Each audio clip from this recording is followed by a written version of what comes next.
Ben Askren, he went to ONE FC. That meeting that you had with him, why wasn't he unable to sell you on why you should be in the UFC? Yeah, I obviously I heard that he had a lot of negative things to say, especially about me. I mean, for me, the biggest benefit is not having to work for Dana White. That guy's a freaking scumbag. Like, even if he paid me triple what I'm earning here, which would be a boatload of money, I don't know that I can see myself working for him. He's just a terrible person all around. So. I can just tell from the comments that were made that Ben Askren just isn't one of those kind of guys. He's not a guy. Then I'm hearing just stupidness that the reason he went to ONE FC is because he heard that I wanted him to go to World Series of Fighting. I don't give a fuck where he goes. He can go fight in fucking ABC and on fucking Pluto for all I care. Fighter trade, the UFC will release Demetrius Johnson, allowing him to sign with ONE, while the Singapore-based promotion will release Ben Askren, allowing him to sign with the UFC.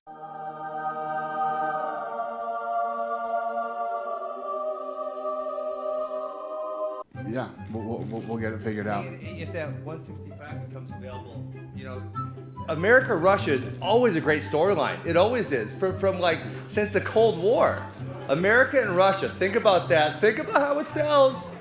Think about that. 165. 165 isn't happening. By that point, we're gonna have 20-0 Ben Askren versus 27-0 Khabib. Someone's O's got to go. America versus Russia. I will get on his back and I will chant USA.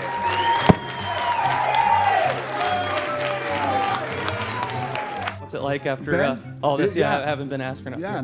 Yeah, it's great. Listen, I'm the one that wanted to bring Ben Askren into the UFC.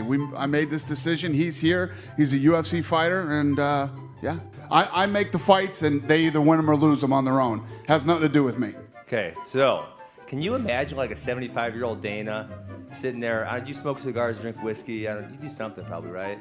Hey, okay, well imagine you're smoking a cigar, sitting in your porch 75 thinking, you remember when those guys thought Askren was gonna come here and then I got his ass kicked 3 times? Like, I can just picture that in my head. That's like so funny, and like, that's probably what I would do if I was in your situation. I'd laugh. You and Woodley must hang out a lot. That's funny though.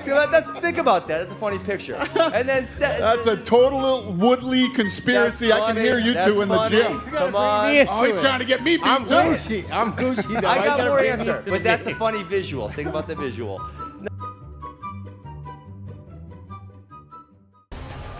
All right, now to get us the introductions for this featured bout at welterweight, here's Bruce Buffer. Ladies and gentlemen, referee Herb Dean has called a stop to this contest at 3 minutes, 20 seconds of the very first round.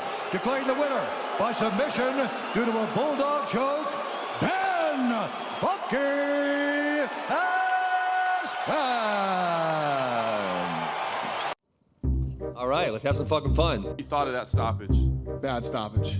And that was a bad stoppage. It happens. What are you going to do? It sucks.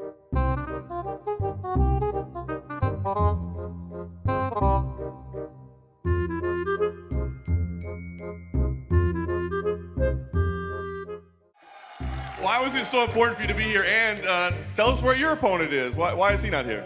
Well, so first and foremost, I was invited. I had my plane ticket in my email. And then I get a call and says, hey, George doesn't want to show up for work. We're not going to need you anymore. And listen, I don't give a damn. If George has reservations to the IHOP and doesn't want to come to work, I'm not missing an opportunity. My question is for Ben, right here.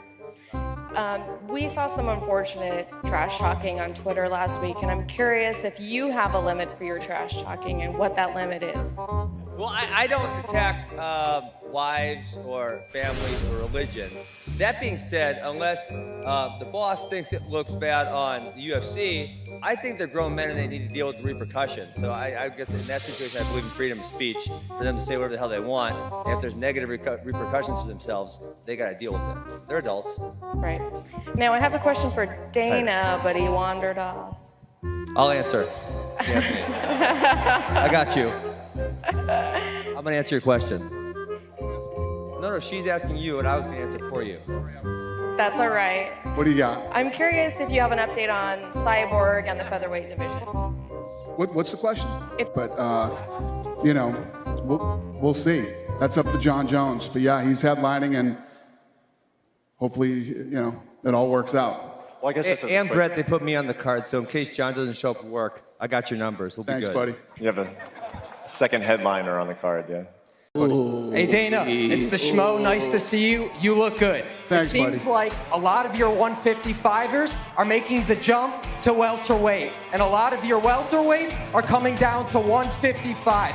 What's it going to take to get a 165-pound weight division? Maybe a Grand Prix, start it end of summer, early fall? A lot of the top guys here would put their names in the hat, and a lot of the people want to see it. And when I say people, I mean the Schmo. What do you think?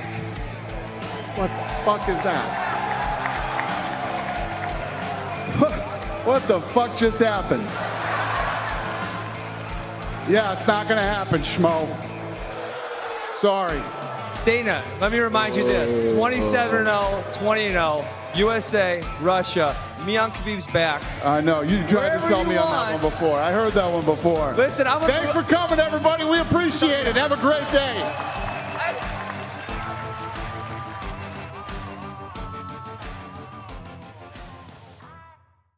Any chance they get.